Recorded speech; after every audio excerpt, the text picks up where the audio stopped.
11월 10일 에스라 7장 11절에서 28절까지인데요. 20절까지만 읽고 나누도록 하겠습니다. 여호와의 계명의 말씀과 이스라엘에게 주신 율례 학자요 학자 겸 제사장인 에스라에게 아닥사스다 왕이 내린 조서의 초본은 아래와 같으니라. 모든 왕의 왕 아닥사스다는 하늘의 하나님의 율법의 완전한 학자 겸 제사장 에스라에게 조서를 내리노니 우리나라에 있는 이스라엘 백성과 그들 제사장들과 레위 사람들 중에서 예루살렘으로 올라갈 뜻이 있는 자는 누구든지 너와 함께 갈지어다. 너는 내 손에 있는 내 하나님의 율법을 따라 유다와 예루살렘의 형편을 살피기 위하여 왕과 7자문관의 보냄을 받았으니 왕과 자문관들이 예루살렘에 거하시는 이스라엘 하나님께 성심으로 드리는 은금을 가져가고 또 내가 바벨론 온 도에서 얻을 모든 은금과 및 백성과 제사장들이 예루살렘에 있는 그들의 하나님의 성전을 위하여 기쁘게 드릴 예물을 가져다가 그들의 돈으로 수송아지와 순양과 어린 양과 그 소재와 그 전제의 물품을 신속히 사서 예루살렘 내 하나님의 성전 제단 위에 드리고 그 나머지 은금은 너와 너의 형제가 좋게 여기는 일에 너희 하나님의 뜻을 따라 쓸지며 내 하나님의 성전에서 섬기는 일을 위하여 내게 준 그릇은 예루살렘 하나님 앞에 드리고 그 외에도 내 하나님의 성전에 쓰일 것이 있어서 내가 드리고자 하거든 무엇이든지 공중 창고에서 내다가 드릴지니라. 아멘. 오늘 본문이 7장 11절부터이고요. 어제 주일 큐티 본문이 7장 1절에서 10절까지였습니다. 전체적으로 7장을 다 살펴보겠습니다. 7장과 6장은 시간차도 있고요. 중요한 분기점입니다. 그래서 에스라는 1장에서 6장까지가 전반부이고요. 7장에서 10장까지가 후반부입니다. 그러니까 7장은 전반부에서 후반부로 넘어가는 분기점인데요.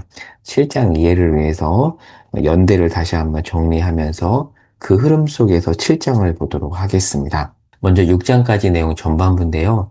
BC 538년에 수르바벨과 예수아를 중심으로 1차 포로 귀환을 하죠. 이들이 우여곡절 끝에 성전 재건을 완공합니다. 이때가 6장 15절에 따르면 다리오 왕 6년이라고 되어 있습니다. 그래서 연대를 계산하면 516년이 나옵니다. 자, 그리고 이제 7장에 보면 이제 7장 1절에 2일 후에라고 되어 있는데 6장에서 7장 사이의 간격이 얼마 되지 않는 것처럼 표현하지만 아닙니다. 굉장히 긴데 성경은 그냥 2일 후에라고 하죠. 7장의 연대는 7장 7절에 보면 아닥사스다 7년이라고 되어 있어요. 그러니까 아닥사스다 왕은 BC 465년에 통치를 시작합니다. 그러니까 아닥사스다 7년은 BC 458년이에요. 그러니까 6장은 BC 516년, 7장은 BC 458년. 그러니까 약 58년, 대략 한 60년 정도의 시간이 흐른 것입니다. 그러니까 바로 이때, 즉 성전을 재건하고 60년 정도 시간이 흘러서 이제 7장에 이르러서 BC 458년에 무슨 일이 벌어지냐면 에스라 중심의 이거 오타예요. 에스라 중심의 2차 포로 귀환이 이루어집니다. 그러니까 BC 538년에 수룹바벨과 예수아를 중심으로 1차 포로 귀환이 이루어졌고 458년에 에스라 중심의 2차 포로 귀환이 이루어집니다. 이제 그 내용이 7장 이후에 나옵니다. 우리가 이제 주후반부에 더 자세히 살펴보겠지만 이 사이에 6장과 7장 사이에 무슨 일이 있었냐면 우여곡절 끝에 성전 재건이 완공됐잖아요. 남유다 백성들은 성전만 재건되면 페르시아가 힘을 잃고 남유다가 다시 한번 다윗과 솔로몬 시대의 영광을 재현할 줄 알았습니다. 그런데 페르시아는 여전히 위세를 떨치고 남유다 백성들 사이에서 그들이 소망했던 어떤 외적인 부흥은 이루어지지 않는 거예요. 자, 그러자 이들 사이에 깊은 영적 침체와 체념이 찾아옵니다. 그래서 제사장들이 오늘날 따지면 목사들이 예배를 대충 인도하고요. 말씀도 보지도 않고 백성들은 11조를 드리지 않다 보니 레위인들이 제사에 집중할 수 없고 이혼, 통혼, 고리대금 성행, 가난한 자들을 착취하는 이런 일들이 이 사이에 벌어집니다. 그러자 이때 그렇게 깊은 침체에 빠졌을 때, 즉 성전이 재건되고 기대가 꺾이고 깊은 영적 침체가 일어났을 때 하나님께서 에스라를 보내서 2차 포로 귀환이 이루어집니다. 이제 그 내용이 7장 후반부에 나옵니다. 그러니까 6장과 7장 사이에 벌어진 일을 한마디로 체념이라고 할 수 있습니다. 그러니까 1차 기한과 2차 기한을 비교하면 1차 기한은 수룹바벨과 예수와 중심의 외적 성전 재건에 초점이 있다면 2차 기한은 에스라 중심의 내적 재건, 말씀 재건이라고 볼 수 있는데요. 에스라가 어떤 사람인지를 알면 에스라를 통한 2차 포로 기한을 통한 재건에 어떤 강조점이 있는지 볼 수 있는데요. 7장 10절 말씀을 보겠습니다.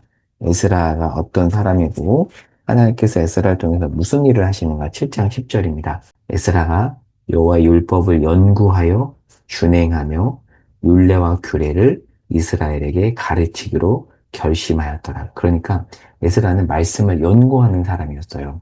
그래서 보통 에스라라는 이름을 가진 신학교도 있어요. 에스라 성경신학대학원대학교 고양시에 있습니다. 그리고 에스라 이름을 건 어떤 성경 연구 과정들도 많거든요. 그러니까 에스라는 딱 떠오르는 게 말씀 연구입니다. 이게 7장 10절에 기초한 건데 율법을 연구하여 준행까지 했대요. 그러니까 연구만 한 사람이 아니라 연구하여 준행하여서 얻은 내용들을 백성들에게 가르친 사람이다 라고 볼 수 있습니다. 그러니까 다시 정리하면 1장에서 6장은 외적 성전 재건, 7장에서 10장 후반부인데 말씀 교사 에스라를 통한 내적 재건이라고 볼 수 있어요. 에스라는 특별히 아론의 후손인데요. 포로지에서 말씀을 배운 사람입니다. 참고로 말씀드리면 7장 이후는 에스라를 소개하는 일부분을 빼고 전부 다 1인칭으로 되어 있습니다. 그러니까 에스라가 직접 쓴 내용인 거죠. 에스라가 이제 자기 이야기를 쓰고 에스라라는 인물은 본격적으로 7장부터 등장합니다.